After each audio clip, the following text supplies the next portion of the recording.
Bonjour à tous et bienvenue dans Chronique d'un étudiant investisseur. Parce qu'investir quand on est étudiant, c'est possible et recommandé, je m'exprime autour de l'investissement immobilier, de l'entrepreneuriat et de l'épanouissement en général.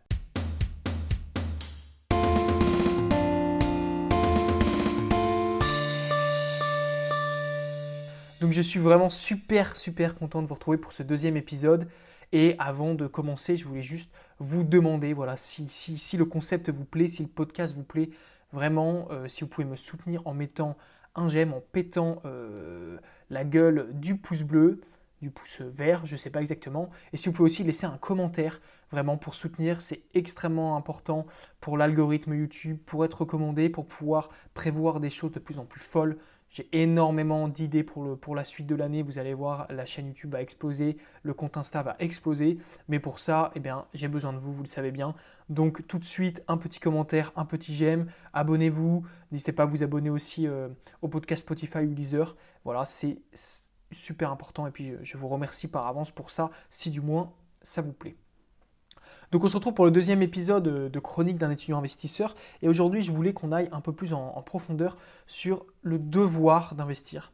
Parce que vous le savez, je le dis, donc c'est possible d'investir quand on est étudiant, c'est recommandé, et je pense même que c'est un devoir. Ce n'est pas un droit, c'est un devoir. Et je vais essayer vraiment d'expliquer dans ce podcast pourquoi je pense que c'est aussi important d'investir. Et voilà, parce que j'entends autour de moi énormément de personnes qui vont me dire ah, c'est cool ce que tu fais. Voilà, encore hier, j'ai un ami qui m'a appelé, il se reconnaîtra s'il écoute ce podcast. Il me dit génial ton podcast et tout. Bon, moi, c'est vrai que l'investissement, l'entrepreneuriat, ça ne me parle pas, mais génial. Et là, je me suis dit, bah, c'est quand même bizarre ce que tu me dis, parce que pour moi, c'est universel, ça doit toucher tout le monde. Et je vais vraiment l'expliquer dans ce podcast. Donc, la première chose peut-être qu'on peut faire, c'est se demander pourquoi est-ce qu'il faut investir. Parce qu'effectivement, il y a peut-être certaines personnes qui sont en CDI, qui se disent, bah, moi, le salariat, voilà, ça me convient. Même peut-être certaines personnes qui gagnent beaucoup d'argent, voilà, je pense aux médecins ou à d'autres métiers où les personnes, elles vont faire 50, 60, 70 000, 80 000, voire plus à l'année en salariat. Et dans ces cas-là, bah, où est l'utilité d'investir?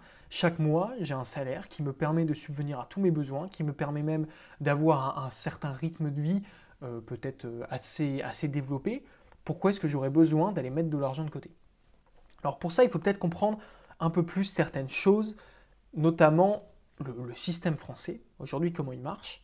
Vous êtes en salariat, donc vous êtes payé par quelqu'un en échange de votre temps, en échange de votre savoir, en échange de ce que vous faites. Donc on va pas revenir sur, on fera peut-être un épisode plus sur le salariat en général, parce que c'est assez récent à l'échelle de l'humanité. Mais toujours est-il que vous êtes payé pour ça. Et en échange, vous cotisez, en tout cas avec le système à la française, vous cotisez pour votre retraite.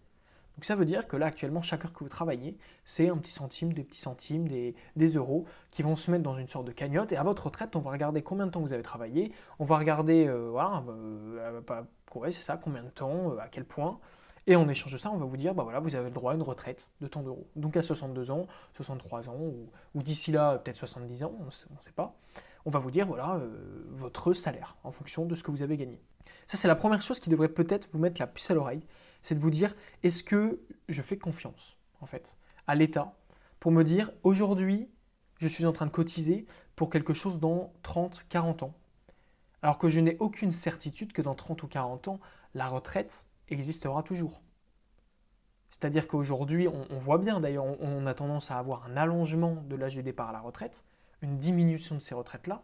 Alors comment aujourd'hui on peut se dire, dans 30, 40, 50 ans, j'exagère, bon, plutôt 20, 30, 40, on va dire, comment je peux être sûr que cette retraite-là existera toujours? Parce que si aujourd'hui je gagne 10 000 euros par mois et que je ne mets rien de côté, parce que l'argent est un flux, on va y revenir, mais non, on va faire l'aparté tout de suite. Quelqu'un qui gagne 10 000 euros par rapport à quelqu'un qui gagne 3 000 euros. Vous allez tout de suite me dire, celui qui gagne 10 000 euros est plus riche. Pas forcément. C'est un flux l'argent, ce qui fait qu'il rentre et ensuite il y a des choses qui sortent. Et ce qui compte, c'est l'argent qu'on a à la fin. Donc si chaque mois, par exemple, un médecin gagne 10 000 euros et qu'il a des dettes, parce qu'il a acheté par exemple une résidence principale qui coûte très cher, une grosse voiture, une piscine, et que finalement il a 9 000 euros de dettes. À la fin du mois, il lui reste 1 000 euros de surplus qu'il va pouvoir utiliser pour des loisirs, pour des restaurants, pour des sorties. Par contre, si quelqu'un d'autre, je ne sais pas, on va dire un développeur informatique, gagne 3 000 euros par mois, et que sur ces 3 000 euros-là, lui, il a un rythme de vie beaucoup plus frugal qui fait qui n'a que 1 500 euros de dette pour sa résidence principale et une voiture plus petite, par exemple. Eh bien, cela veut dire qu'à la fin, il lui reste 1 500 euros pour des loisirs, des restaurants, des choses comme ça. Sans parler aujourd'hui d'investissement.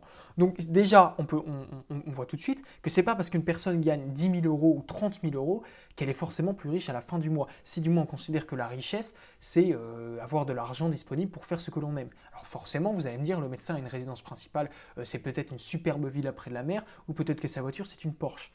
Tout à fait, et je l'entends.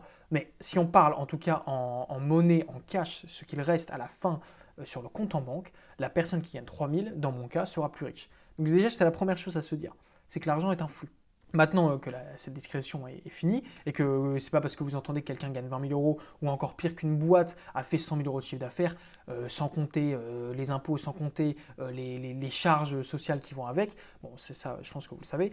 Donc voilà, c'était important, je pense, de remettre ça dans le contexte. Maintenant, si on reprend, vous gagnez donc 3 000 euros, il vous reste, et donc vous avez un certain rythme de vie avec votre résidence principale, votre voiture, et vous vous dites à quoi ça sert d'investir. Très bien. Et si maintenant, il n'y a plus de retraite, donc vous arrivez et à 60 ans, vous vous dites super, j'ai épargné toute ma vie, il y a un nouveau président qui passe qui dit il n'y a plus de retraite, c'est fini. On coupe tout, ça coûte trop cher, on fait un modèle à l'américaine ou je sais pas, hein, voilà, il n'y a plus de retraite, c'est fini. Vous vous retrouvez avec, de 1, si vous avez encore des dettes à payer, vous n'aurez plus de revenus. Donc peut-être que votre résidence principale avec un crédit qui vous coûtait 7 000 euros par mois, vous n'allez plus réussir à l'assumer, la voiture de même. Et en plus de ça, vous aurez 0 euros par mois qui tomberont. 0. Donc vous allez devoir déménager, peut-être et je peux vous assurer qu'à cet âge-là, à un âge 60-70 ans, c'est pas un âge où c'est facile de se reprendre en main. Moi aujourd'hui à 22 ans, si jamais je perds tous mes sous, si jamais je me retrouve presque à la rue, je vais pouvoir me refaire parce que je suis jeune, parce que je vais assez facilement pouvoir refaire grossir un compte en banque. Mais par contre, une personne à 60-70 ans, c'est pas drôle de se retrouver dans une situation où du jour au lendemain, on nous coupe nos revenus. Donc heureusement que la retraite est encore là. Mais ce que je veux essayer de vous dire, c'est que finalement, c'est peut-être plus intéressant de se dire je prépare moi-même ma retraite. Et si plus tard il y a une retraite, tant mieux, j'aurai 800, 1200, 2000 euros de plus par mois. Génial. Mais pourquoi est-ce qu'on ne la préparait pas maintenant dans tous les cas, si vous voulez. Je pense qu'il y a beaucoup de personnes aujourd'hui ici qui aiment bien l'analyse des risques, qui prennent des risques, voilà, le ratio risque-reward et tout. Bah, là, le ratio risque-reward, il est énorme. C'est-à-dire que qu'est-ce qui se passe dans le pire des cas si j'investis? Bah, je gagne de l'argent, quoi. Enfin, bon, ou alors à la limite, j'en perds un petit peu si je fais les choses mal. Mais si j'investis sur du long terme, globalement, je ne perds pas cet argent. Je vais juste avoir un rythme de vie qui va être un tout petit peu inférieur. Je dis bien un tout petit peu parce qu'on va le revoir plus tard. Mais le but, ça va être de pouvoir investir ce qu'on peut se permettre d'investir. Mais je vais avoir un rythme de vie pendant ma vie, par exemple salariale, où effectivement, je vais peut-être avoir une moins grosse voiture, une moins grosse villa. Mais ça va me permettre ensuite, une fois que je vais arrêter de travailler, d'ailleurs, si on investit bien, on peut même prendre une retraite plus tôt, je vais avoir des revenus complémentaires de 1 000, 2 000, 3 000 euros par mois. Et ça fait la différence. Hein. Et puis si en plus on a de la chance et qu'il reste une retraite, et bien là, ça va être sympa. Donc vous avez bien compris, c'est important en fait parce qu'on ne peut pas se permettre de jouer son avenir à pile ou face. Quoi. On ne peut pas se permettre de se dire je fais confiance à l'État. Pourquoi? L'État, ce n'est pas un dieu. Aujourd'hui, effectivement, on a peut-être tendance à mettre un peu trop notre confiance dans l'État. Je pense que l'État ne peut pas faire pour nous-mêmes ce qu'on veut, Ouais, alors on va reprendre, je suis désolé. Vous avez vu aussi ce podcast, on coupe rien, on garde, on est là, on est brut, hein. J'aime bien ce terme, comme le cidre brut, on est brut, on est là pour dire les choses honnêtement, sans faire des coupes tout le temps. Donc je reprends, comment vous voulez que l'État fasse quelque chose pour vous que vous n'êtes même pas capable de faire pour vous-même? Ou comment vous voulez que le président fasse quelque chose pour 60 millions de Français, 70 millions de Français, alors que vous n'êtes même pas capable de faire cette chose-là pour vous-même? Donc arrêtons aussi comment on peut dire ça, de considérer l'État ou de considérer les présidents comme des demi-dieux qui pourraient faire énormément de choses pour vous. Et puis après, on va demander le revenu universel, on va espérer que l'État nous verse de l'argent gratuitement, on veut que l'État nous protège. Alors, il y a des choses qui sont cohérentes dedans. Effectivement, on attend de l'État qu'il nous protège, on attend de l'État qu'il respecte notre vie privée, qu'il respecte notre liberté. Mais par contre, on ne peut pas demander à l'État de de nous donner de l'argent comme ça, ou du moins de garantir qu'on pourra toujours avoir de l'argent quoi qu'il se passe dans la vie. Donc je pense que c'est plus intelligent d'être dans une réflexion où on va se dire je vais mettre de côté parce que je prépare ma retraite et parce que finalement j'ai peut-être pas envie de m'user au travail jusqu'à 60 ans. 62 ans ou 70 ans, parce qu'en moyenne, on voit l'âge à la retraite s'allonge. Alors qu'on sait pourtant que les gens qui travaillent vont avoir tendance à, par exemple, les hommes, il y a une différence entre la mortalité des hommes et la mortalité des femmes, les hommes vont mourir plus tôt. Donc, et même il y en a plein qui meurent avant d'arriver à l'âge de la retraite. Donc est-ce qu'on va vraiment se dire j'attends, je profiterai plus tard à la retraite, alors que finalement on va peut-être en travaillant comme un acharné, il y en a certains qui se tuent au travail, et je pense littéralement, sans parler des travaux physiques, je parle même des travaux mentaux. Parfois la pression que l'on peut avoir dans le salariat quand on va travailler 9-10 heures par jour pendant 40 ans, oui il y a des gens qui meurent à cause de ça, qui vont développer des maladies pathologiques, etc. Donc ayons un petit peu ça en tête pour se dire finalement si aujourd'hui, tout ce que j'ai investi aujourd'hui va me permettre plus tard d'être plus serein, va peut-être me permettre de prendre une retraite à 50 ans, 55 ans, où je vais encore avoir une certaine forme physique pour que je puisse un petit peu profiter aussi de la vie. Peut-être que ça fait des années que je rêve de voyage. En fait, ces voyages-là, vous n'allez pas les faire avec une petite retraite de 800 euros par mois quand vous aurez 70 ans. À un moment, il faut profiter, il faut vivre. La vie, ce n'est pas une partie de Mario. On ne peut pas recommencer à la fin. Donc, et même pour ceux qui croient dans certaines religions, donc la vie après la mort et tout ça, à moins que vous croyiez en la réincarnation, mais même la réincarnation, on ne se réincarne pas dans sa propre vie. Donc tout ça pour dire qu'il n'y a pas de retour en arrière possible. Donc vous n'allez pas laisser votre vie filer à travailler 10 heures par jour pour un futur qui en fait n'arrivera pas. Donc ayez bien ça en tête. Ayez bien ça en tête. On prépare son avenir. On essaye de préparer son futur de façon intelligente. Et on ne remet pas toutes nos armes dans les mains d'un État alors qu'on ne sait pas de quoi demain sera fait. Et surtout, encore plus maintenant, on voit qu'il y a vraiment ces sujets-là qui reviennent sur la table et qui deviennent de plus en plus controversés. Donc voilà. La deuxième chose, effectivement, pour laquelle il est important d'investir et d'investir dès maintenant, c'est, comme je disais, faire des projets, monter des projets, faire des voyages. On a tous, je pense, une envie profonde de contribuer au monde, du moins je vous le souhaite, et peut-être que ça va se développer plus tard, mais on a envie d'apporter quelque chose au monde qui nous entoure. Ça peut être tout petit, il y en a certains, ils ont juste envie de faire les meilleures glaces. Ils sont là, c'est leur passion, ils font des glaces et ils les vendent et ils sont heureux comme ça, ou des cookies, ou des gâteaux, ou je pense aux restaurateurs souvent qui sont vraiment passionnés et qui sont là à se dire, moi ce que j'apporte au monde, c'est que les gens, quand ils viennent dans mon restaurant, quand ils achètent ma glace, ils passent un bon moment, ils ont des étincelles dans les yeux et tout ça. Vous voyez, cette envie-là, on a une envie de contribuer, une envie folle de contribuer. Et malheureusement, alors encore une fois, peut-être que vous, le salariat vous convient très bien, mais parfois, le salariat, on n'est pas vraiment en accord parce qu'en fait, on passe nos journées devant par exemple un ordinateur à faire des choses qui n'ont pas de sens pour nous et on rentre chez nous et en fait, on a l'impression qu'il y a un décalage parce qu'on a des besoins, des envies profondes, des envies que tous les êtres humains ont. Vous voyez, si on prend la pyramide de Maslow, c'est le besoin de.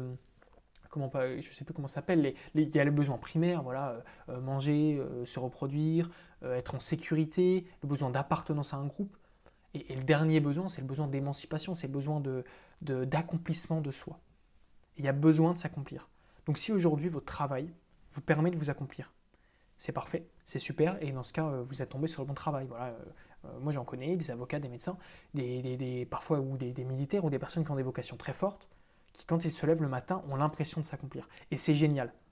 Si néanmoins vous n'êtes pas dans ce cas-là, alors soit vous pouvez essayer de donner du sens à ce que vous faites chaque jour, pour vous dire, oui, je fais de la comptabilité, voilà, il y en a peut-être qui vous disent que c'est chiant, il y a peut-être des personnes aussi, elles font de la comptabilité, c'est une vraie vocation pour eux, parce que je vais apporter une aide à des entreprises qui ont du mal, je vais leur apporter une expertise, ce qu'on appelle l'expertise comptable, je vais les aider à optimiser leur stock, à optimiser leur flux, pour pouvoir avancer, continuer de croître et tout ça.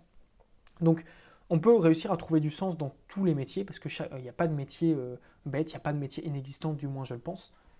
On pourrait encore en débattre, mais du moins je le pense. Mais toujours est-il que si vous avez du mal, et dans ce cas, c'est peut-être que vous avez des projets que vous avez toujours eu en tête et que vous refoulez continuellement. Il y a des personnes, elles ont envie de faire un tour du monde, c'est fort pour elles, ça a du sens parce qu'elles ont envie de découvrir des cultures, elles ont envie de se confronter à la réalité du monde et pas seulement de rester dans leur ville. Et bien dans ce cas, si tu as un métier qui ne te permet pas de le faire, parce que forcément la plupart des métiers sont fixes, peut-être qu'il faut que tu réfléchisses. Et ça, je vais vous le dire, mais quand on a des projets comme ça, il y a des personnes, elles ont envie de monter des orphelinats dans des pays pauvres, il y a des personnes, elles ont envie de s'engager pour l'environnement, d'aller laver les plages de déchets, il y a des personnes, elles ont envie de monter un nouveau paradigme ou de répondre à un besoin existentiel ou de prendre en charge les personnes handicapées ou de simplifier la vie des. Il y a tellement de choses aujourd'hui, tellement de causes, et je pense qu'on a tous une cause qui nous est vraiment propre. Ben, je vais vous le dire, cette cause-là, ou ces projets-là que l'on a, ils demandent des sous. Il n'y a pas le choix, en fait. Qu'est-ce qu'ils font les orphelinats quand ils se lancent? Ils ont besoin de sous parce qu'on va payer les personnes, on n'est pas là. Alors peut-être oui, il y a plein de personnes bénévoles, mais mine de rien, même ces bénévoles-là, il va falloir peut-être leur payer à manger, il va falloir leur donner des moyens, il va falloir payer, acheter les matériaux pour la construction. Donc on est dans un monde capitaliste où tout a besoin d'argent. Donc si vous avez besoin d'argent pour vos projets, parce que quand on sait par exemple le coût d'un tour du monde, 15, 20, 30 000 euros, est-ce que le salariat peut vous le donner actuellement? Déjà, est-ce que vous êtes libre aujourd'hui de dire stop, j'arrête? Est-ce que vous êtes capable de sortir cet argent?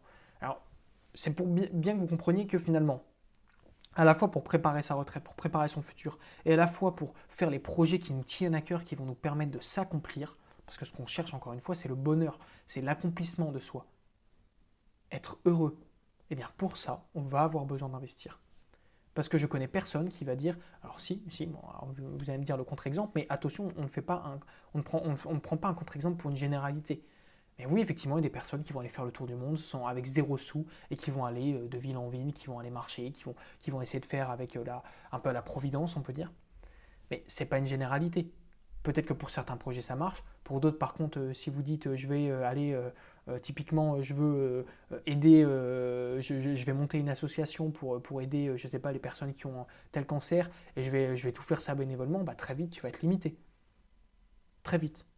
Parce que oui, on peut faire des choses bénévolement, mais très vite, il va falloir des sous pour avoir une présence dans les médias, pour faire de la pub, pour sensibiliser, pour distribuer des flyers, pour créer des conférences, pour parler de ce qui te tient à cœur. Donc il faut des sous. Mais je pense que tout le monde le sait. Et de toute façon, même les personnes les moins capitalistes de ce monde-là ont besoin de sous aussi. C'est forcément. Donc il y a toujours un flux et l'argent, il n'est pas mauvais en soi. C'est ça aussi qu'il faut comprendre. Il faut arrêter de diaboliser l'argent tout le temps. L'argent, c'est juste un moyen d'échange. On aurait pu prendre des coquillages, c'est pareil. Le billet, il vaut rien. C'est un bout de papier avec de l'encre dessus. Mais ça permet d'échanger de la valeur, d'échanger des choses sans avoir besoin de faire du troc. Parce qu'on le rappelle, à l'époque, il y avait du troc. Voilà, le boulanger, il faisait des baguettes de pain et le maçon, il faisait des maisons. Et à un moment, bah, le boulanger, il veut une maison. Et donc, il va voir le maçon et il lui dit, bah voilà, je t'échange 3000 baguettes de pain contre une maison. Bah non, parce que le maçon, il n'a pas besoin de 3000 baguettes de pain. Donc, ils ont dit, bah tiens, la baguette de pain, elle vaut un coquillage et la maison, elle en vaut 3000. Comme ça, bah, une fois que tu as vendu suffisamment de baguettes de pain, tu peux venir acheter une maison. Et voilà, et c'est la base de l'argent. Et après, il y a eu cette dérive-là. Mais il faut bien comprendre que l'argent, il n'est pas mauvais. Il est moteur, en fait, l'argent. Il est là pour nous aider à réaliser des choses. Donc, il y en a même certaines personnes qui disent que l'argent est juste un multiplicateur qui va multiplier ce que l'on est. C'est-à-dire que quelqu'un de méchant sera encore plus méchant avec l'argent. Quelqu'un qui donne, qui a l'habitude de donner aux autres, donnera encore plus avec l'argent. On a des exemples, hein. Pensez à MrBeast par exemple, qui est un des premiers youtubeurs mondiaux. Ce qu'il fait avec sa fondation et tout ça, il fait des vidéos, il arrive à nourrir des villes entières. Il aurait fait ça bénévolement, sans avoir une présence sur YouTube, sans avoir les fonds pour. Il aurait pu nourrir quoi, 2, 3, 4 maisons. Mais là aujourd'hui, il a une présence qui fait qu'il peut se permettre de lancer des opérations à l'échelle du monde. Il a lancé la Team Trees, donc il a planté je ne sais plus combien de millions d'arbres, et il a lavé je ne sais plus combien de millions de plages. Non, j'exagère, des milliers de plages plutôt. Mais il a des moyens. Donc l'argent est un moyen pour nous de réaliser nos projets. Et cet argent-là, à moins de gagner énormément et d'arriver à mettre de côté et d'épargner, mais dans ce cas c'est déjà un investissement, on ne l'a pas comme ça. Donc il faut le gagner, soit en travaillant et en récupérant l'argent du travail pour l'investir, pour le faire fructifier. Et puis aussi, il y a une chose qui est importante, c'est l'inflation. Vous l'avez remarqué avec le Covid, là, il y a eu beaucoup de billets imprimés, donc on est dans un schéma où on a de plus en plus d'inflation. Je crois qu'on est arrivé dans certains pays, en Turquie, on était à 20% d'inflation, on était plus autour de 6% en Amérique, on était peut-être autour de 3-4%, je ne sais pas exactement, en France, en Europe, avec l'euro. Toujours est-il que c'est pas ça le problème, c'est pas le chiffre qui compte. Ce qui compte, c'est que ça fait 20-30 ans, voire beaucoup plus d'ailleurs, qu'on a une inflation. L'inflation, c'est quoi? C'est finalement le prix de la vie augmente. et pas forcément les salaires avec. Voilà. Donc déjà, tiens, petite chose marrante, le livret A, on peut faire un petit calcul, il est à 0,75% de rendement. Bon, ils ont dit qu'ils allaient peut-être bientôt monter à 1%, ouais, même pas, je ne suis même pas sûr. Donc, ça veut dire que le livret A, si on met 1000 euros, ben, on va gagner 0,75% de 1000 euros, donc on va gagner 7,50 €, quoi. Voilà, c'est ça. Et l'inflation, si elle est de 3%, ça veut dire qu'on ne bat même pas l'inflation avec le livret A. Donc on croit finalement qu'on fait fructifier notre argent, alors que si on prend l'inflation en compte, eh bien non, on ne le fait pas fructifier. Donc l'inflation, elle dit quoi? Elle dit que grosso modo, plus les années passent, plus l'argent va valoir moins cher. Ou plus cher. Alors attendez, il faut que je recalcule. L'argent va valoir de moins en moins cher, c'est bien ça. Ce qui fait qu'un billet de 100 euros à l'époque permettait d'acheter un tas de choses, et dans 20 ans, il permet d'acheter beaucoup moins de choses. Parce que la vie augmente, et parce qu'on continue d'imprimer des dollars, c'est toute une politique monétaire, et d'ailleurs l'inflation n'est pas spécialement mauvaise en soi, du moment que les salaires suivent, et qu'on peut toujours se permettre, en ayant par exemple un salaire de boulanger, d'acheter des matériaux pour son pain. Le problème, il est quand l'inflation, elle est démesurée, si vous voulez. Et qu'on a des pays où on a fois 1000, fois 10 000. Quoi. On est obligé de rayer 3 zéros sur les billets pour que ça reprenne du sens. On a tous des images en tête. Je crois que c'était au Venezuela où ils arrivaient avec des brouettes de billets pour s'acheter un poulet. Quoi. Donc là, on est dans une hyperinflation. Mais toujours est-il que l'inflation, elle augmente. Et donc 1000 dollars à l'époque, ça ne vaut plus 1000 dollars aujourd'hui. Donc l'argent d'aujourd'hui coûte moins cher que l'argent de demain. Il coûte moins cher. Il vaut plus cher si vous préférez. Donc qu'est-ce que ça veut dire? Ça veut dire que chaque euro investi aujourd'hui vaut plus que les euros que j'investirai demain. À partir de là, vous comprenez que ça devient important d'investir son argent aujourd'hui. Parce que si je le laisse dormir, alors déjà, bon, la première, on va même pas parler, mais à la limite, on peut prendre 3 catégories de personnes. Il y a la personne, elle reçoit sa paye, elle crame tout, soit avec les dettes, les crédits, puis ensuite les achats, les choses. Voilà. Ensuite, il y a les personnes qui vont épargner, qui vont dire, bah, je vais mettre de l'argent de côté, je vais le mettre sous l'oreiller ou sous le lit. Hein. Et les personnes qui vont investir. Et les personnes donc, qui vont mettre sous l'oreiller, sous leur lit, qui vont dire, ah, tiens, à chaque fois, je mets 100 euros sous le lit, puis comme ça, à la fin, j'aurai 3000 euros, 4000, 5000, je ne sais pas combien. Eh bien ça ne marche pas. Parce que dans 20 ans, les 3000 euros que tu auras mis, ils te permettront même plus je ne sais pas, mais peut-être que ces 3000 euros-là, on ne sait pas, mais dans 20, 30, 40 ans, ils ne vaudront plus rien. Ou du moins, ils vaudront peut-être moitié moins que ce qui valait à l'époque. Donc tu as perdu de l'argent, encore une fois. Donc investir, c'est nécessaire, c'est un devoir. C'est un devoir pour préserver son futur, pour préparer son futur, encore plus si vous voulez des enfants ou si vous en avez. Si vous voulez qu'ils aient un bon futur, vous ne pouvez pas vous permettre de ne pas investir. Investir en plus aujourd'hui, on a Internet, c'est tellement simple de trouver des moyens. Et je vous le dis, à partir du moment où on est un minimum intelligent, on peut trouver du 10% par an. Que ce soit dans l'immobilier, que ce soit en bourse, il y a plein de manières différentes. Vous allez voir un conseiller en gestion de patrimoine, normalement, il va vous proposer des choses. Même avec l'assurance vie, on va peut-être être à un peu moins de pourcentage parce que c'est un peu moins risqué. Mais on va pouvoir trouver des choses. Et sur du long terme, oui, globalement, on est en croissance. Voilà, vous prenez le Nasdaq, donc c'est les 100 plus grosses entreprises dans la technologie américaine. Vous prenez le S&P 500, 500 plus grosses entreprises américaines. Vous regardez depuis 100 ans, voilà, grosso modo, ou depuis 1930, ou je ne sais pas, vous regardez, eh bien, globalement, si on prend le ratio de pourcentage par année, ça fait 10% par an.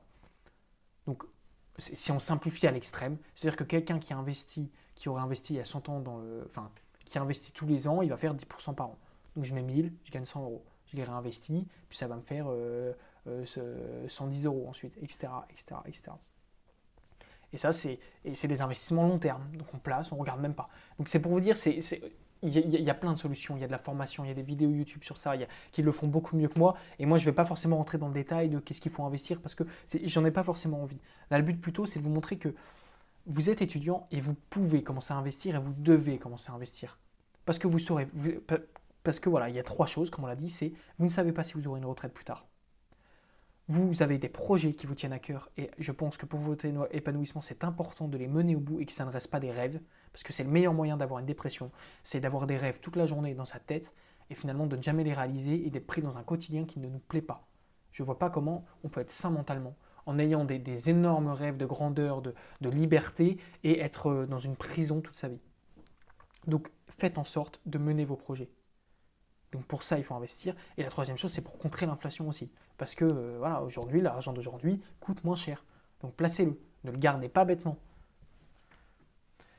Et donc, maintenant, on va peut-être un peu plus se concentrer sur les étudiants, parce que vous vous dites, génial, mais moi, je n'ai pas d'argent à placer. Tu dis, super, je place 1000 euros, moi je galère, je suis boursier, je galère à la fin du mois et tout. Et là, je vais peut-être être un peu difficile, un peu brut, mais je pense que vous avez besoin de l'entendre. Si aujourd'hui, vous n'êtes pas capable de garder chaque mois de côté 10 euros, juste 10 euros, c'est rien 10 euros. Si vous n'êtes pas capable de les garder de côté, vous ne serez jamais capable d'investir quoi que ce soit. Parce que si aujourd'hui, même vous gagnez même... Enfin, en fait, si vous voulez, c'est le principe même d'investir qui est important.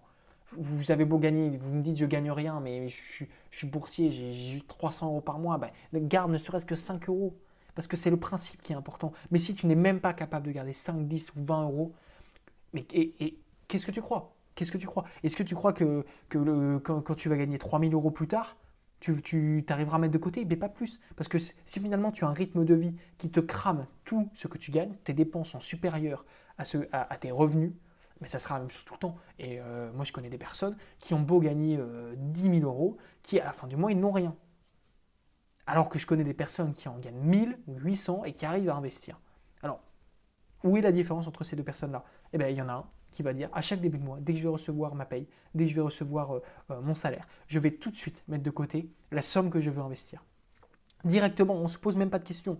Hop, moi je gagne, je ne sais pas, si je peux prendre mon exemple, je suis en alternance, donc voilà, j'ai des revenus, ils sont à combien? Ils sont à 1000, là ils sont à 1200 parce que je suis en deuxième année. Mais l'année dernière, ils étaient à 1000 et quelques. Eh bien, chaque début de mois, je faisais un virement directement.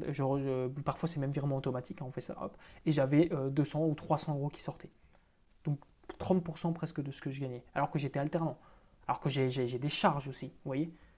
Pourquoi j'ai des charges? Parce que j'ai un enfant. Donc, et mes parents ne m'ont jamais donné 1 euro depuis que, depuis que je suis parti de la maison. Au moment où je suis parti, j'ai décidé que je paierais tout seul. Enfin tout seul en tout cas, là du coup c'est avec ma compagne, mais si vous voulez, si on prend son indépendance, on la prend vraiment, on prend son indépendance financière avec. Donc si vous voulez, là moi je parle de 300 euros, peut-être que c'est beaucoup pour vos 300 euros, mais en tout cas, ne serait-ce que 50, 20, 10 euros, vous recevez, vous me dites je gagne rien, je suis étudiant, j'ai juste la bourse, 10 euros. Et si vous me dites je gagne rien du tout, je ne suis pas boursier, bon alors déjà c'est sûrement parce que si vous n'êtes pas boursier, c'est parce que soit vous vivez encore chez vos parents, donc dans ce cas vous avez beaucoup moins de dépenses, hein, vous n'avez pas de loyer, vous n'avez pas forcément des frais de courses, de nourriture. Soit que si vous, alors il y a parfois certaines situations, mais dans ce cas, travaillez, faites un job étudiant. Il y en a plein qui font des jobs étudiants. Aujourd'hui, là on est sur un podcast, on parle d'investir. Forcément, on investit avec des sous. Hein, voilà, on n'est pas dans le monde des bisounours. Je ne vais pas vous dire que si vous investissez 0 euros, vous allez avoir des revenus. Donc si vous êtes sur ce podcast, que vous l'écoutez là, c'est que vous avez quand même cette idée de vous dire oui, je veux m'améliorer tous les jours, je veux investir. Et bien dans ce cas, tu te prends en main et voilà, et tu diversifies tes sources de revenus. Peut-être que tu gagnes la bourse, tu vas aller trouver un job étudiant ou tu vas trouver une alternance. Hein, aujourd'hui, l'alternance, quand même, c'est fou. Hein. Je vous en parlerai peut-être plus en détail et tout ça, mais on parle quand même de t'es payé quand tu vas en entreprise et quand tu vas en cours. Et tu es payé 1000, 1200, parfois certains jusqu'à 1500. Donc c'est pas mal quand on est étudiant et qu'on a, et que peut-être certains même vivent encore chez leurs parents. On peut faire des sacrifices aussi. On peut dire je vis encore chez mes parents, je me trouve un job étudiant et je me bouge quoi. Je me bouge le cul. Je connais des personnes, ils ont fait 2 jobs étudiants en même temps. Ou peut-être ils ont lancé ils étaient entrepreneurs. Moi j'ai fait livreur Uber Eats pour diversifier mes revenus. Donc aujourd'hui, il y a quand même un tas de solutions et il n'y a aucune excuse. Hein. Je vous le dis, vous n'avez pas d'excuse. Si vous êtes étudiant en tout cas, à moins que vous soyez, comme j'ai dit, et effectivement dans ce cas, si vous en avez, si vous êtes en prépa par exemple, dans ce cas effectivement c'est absolument pas le moment de commencer à faire des jobs étudiants et tout ça. Non, concentrez-vous sur vos années, concentrez-vous sur vos partiels, concentrez-vous sur vos examens. Pareil pour ceux qui sont dans des écoles très exigeantes. Mais là je parle pour tous les autres, qui ont une envie d'investir, qui ont un peu plus de temps à disposition. Vous n'avez pas d'excuses, vous pouvez trouver des jobs de serveur, vous pouvez faire des babysit. Si vous me dites moi je tiens à ma liberté, mais moi aussi je tenais à ma liberté, j'ai fait quoi? J'ai fait livreur Uber Eats. Pourquoi? Parce que je pouvais décider quand je le voulais d'aller sur l'application et de lancer mon truc. J'avais pas d'horaire. Moi ça m'arrangeait parce que j'avais des semaines qui bougeaient tout le temps. Et ben voilà, faites livreur à vélo. Il n'y a pas de secret, vous avez juste besoin d'un vélo. Hein. Et encore, vous pouvez même le faire en courant. Hein. Et on ne vérifie pas si vous avez un vélo. Donc vous n'avez besoin de quoi? D'un vélo, vous prenez un vélo d'occasion, ça coûte 40, 50 euros. Il n'y a pas d'excuse. Si vous voulez diversifier vos revenus, si vous voulez investir, il faut commencer à mettre de l'argent de côté. Et mettez-le en début de mois. Et donc je le répète, si vous n'arrivez pas à mettre 10 ou 20 euros par mois en tant qu'étudiant, vous n'y arriverez pas plus tard. C'est faux, c'est des excuses qu'on se donne. Parce que je vous assure que quand vous allez commencer à gagner de l'argent, à avoir des salaires à 2000, 2500 euros ou je ne sais quoi, vous allez augmenter votre niveau de vie. Vous allez prendre vous êtes peut-être locataire, comme moi, vous allez prendre un plus grand, vous allez prendre plus grand, avec plus beau. Hein, vous allez prendre une voiture, vous allez commencer à dépenser votre argent, à claquer des restos en soirée et tout ça. Et à la fin, il ne vous restera rien. C'est pareil. Je le répète, c'est l'état d'esprit qui est important. L'état d'esprit d'investir. Mettez de côté dès maintenant, prenez la décision, là tout de suite, pour ceux qui ne le font pas ou pour ceux qui le font, ou à partir du mois prochain, de mettre 10 euros, 20 euros, 50 euros. Vous mettez la somme que vous voulez, plus elle est importante, mieux c'est, bien sûr.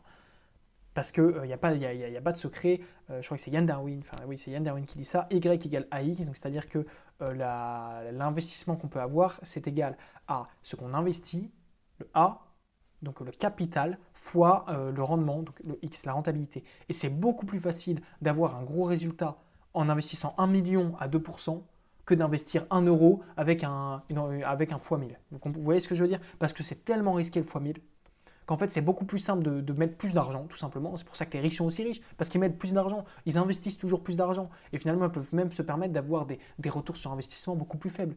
Parce qu'à partir du moment où on met 1 milliard, le multiplicateur il peut être fois 1%, et puis ça va quoi. Alors et c'est ça tout le problème, c'est qu'on essaye d'augmenter cette rentabilité, ce rendement, en disant je vais aller chercher du fois 1000, fois 10 000 là, avec les cryptos et tout ça, alors que c'est beaucoup plus simple juste d'augmenter son capital. Donc, diversifier vos sources de revenus. Vous êtes salarié, eh bien, vous allez peut-être, même si ça s'adresse plus aux étudiants, mais je parle aussi aux salariés, vous allez peut-être pouvoir, je ne sais pas, essayer de demander une augmentation, demander à travailler un tout petit peu plus, ou ouvrir à côté votre boîte. Vous avez toujours envie de lancer votre boîte, votre cabinet, je ne sais pas quoi, vous prenez du temps le week-end pour le lancer, ou être coach, ou commencer à vendre des choses en e-commerce. Il y a des tonnes et des tonnes de moyens, mais ça demande de se lancer, ça demande effectivement un peu de temps. Et surtout pour les étudiants, moi je le répète encore une fois, ce n'est pas une excuse. Vous devez commencer à investir maintenant, parce que là, l'inflation, elle avance. Chaque année, elle avance. Donc si aujourd'hui vous me dites je suis étudiant, j'investirai dans 3, 4, 5 ans, vous venez de perdre 5 ans où vous allez pouvoir mettre de côté. Allez, tiens, on va faire un petit calcul. Hop, je vais prendre ma calculette. Ne serait-ce que, allez, 20 euros par mois, x 12, x 4. Ok, ça fait déjà 960 euros. Alors, ça peut peut-être paraître pourri, hein, mais si déjà on passe à 50 euros, voilà, 50 euros chaque mois pendant 4 ans, ça fait 2400 euros. Maintenant, imaginez que bien sûr, à chaque fois que vous placez, vous avez un retour sur investissement de 10%. Donc ces 2400 euros, en fait, quand vous allez sortir, ils vont déjà valoir peut-être 3000 euros parce que vous avez trouvé des bons rendements, vous avez investi dans des actions et tout ça. Donc, je pense que vous avez compris, l'idée. Je rappelle, hein, mais vous devez investir. Pourquoi? Parce que vous ne saurez pas si vous allez avoir de retraite. Parce que vous voulez laisser peut-être quelque chose à vos enfants ou en tout cas à vos proches. Et on ne peut pas faire un pari sur l'avenir, on ne peut pas faire un pile ou face. En se disant, j'espère qu'il y aura une retraite, voilà, je prie, puis s'il n'y a pas de retraite, il se passe quoi? Mais, voilà. Parce que vous avez sûrement des projets. Et ces projets-là, ils doivent être réalisés. Parce que c'est important pour votre accomplissement. Et aussi parce qu'il y a une inflation et vous ne pouvez pas vous permettre de regarder vos sous descendre petit à petit. Donc diversifiez vos sources de revenus. Et encore une fois, pour les étudiants, trouvez des alternances. Essayez de faire des jobs étudiants, essayez de monter un truc. Moi, j'en connais plein, même dans ma classe, qui sont là, qui ont monté leur auto-entreprise. Puis ils font des prestations. Le mec, il est bon en développement, il va faire des sites web pour les autres. Puis il y en a un autre, peut-être il est bon en design, il va faire des petits designs, il va faire des dessins qu'il va vendre. Il y a moyen vraiment de trouver des choses. Et c'est vraiment cet état d'esprit qui vous permettra, parce que là vous me dites, mais c'est rien, il me dit même sur 4 ans, 50 euros par mois, ça fait 2400 euros. Mais parce que vous voyez court terme, si vous pensez dans 10, 20, 30 ans, c'est trop important de commencer maintenant. Et surtout, je vais vous le redire, parce qu'il y a des personnes qui commencent à investir à 40, 45 ans, 50 ans, que je vois autour de moi. Et vous ne vous rendez pas compte la chance qu'on a d'être sensibilisé à ces sujets-là à 20, 22 ans. En dessous de 25 ans, mais c'est une chance inouïe, parce qu'on arrive, on a 20, 30, 40 ans devant nous, mais même plus, parce que voilà, on peut même encore être totalement en bonne santé à 60, 70 ans. Vous vous rendez compte de la chance qu'on a? Rendez-vous compte de cette chance d'être aussi jeune et d'avoir accès à cette information avec Internet et tout ça. Moi, mes parents n'ont jamais été sensibilisés à ces sujets-là. Et je suis tellement reconnaissant d'être tombé sur des chaînes YouTube, d'avoir lu des choses là-dessus pour pouvoir me dire, mais je commence maintenant. Parce que les perspectives sont folles. Les perspectives sont folles. Là, si on regarde à 10, 20, 30 ans, mais je peux arriver à un niveau que j'aurais jamais imaginé. Et bien sûr, on va le suivre ensemble. Et c'est ça le but aussi. N'hésitez pas à me suivre sur Instagram si vous voulez suivre tous les jours comment ça se passe au quotidien.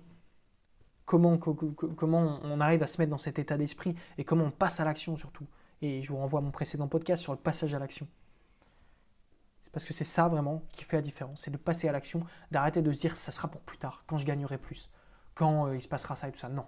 Aujourd'hui, je fais le choix de commencer à investir, ne serait-ce qu'une petite somme. Et je vais me former pour ça. Vous savez à quel point c'est important pour moi la formation. Oui, on peut être pilote d'une voiture de course, mais on évite de se prendre un mur.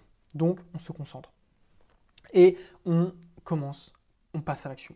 On se forme, on va regarder. Et je vous assure que quand on commence un peu à se renseigner là-dessus, ça devient génial. En plus, c'est un monde formidable. Ça nous permet de mieux comprendre la finance, comment ça fonctionne dans ce monde-là. C'est beaucoup plus complexe que ce que l'on peut croire en lisant des articles à premier abord.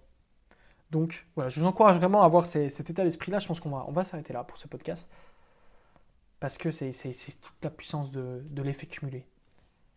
Donc je vais finir, c'est pas une petite histoire, mais c'est... Allez, un petit dernier conseil avant de finir.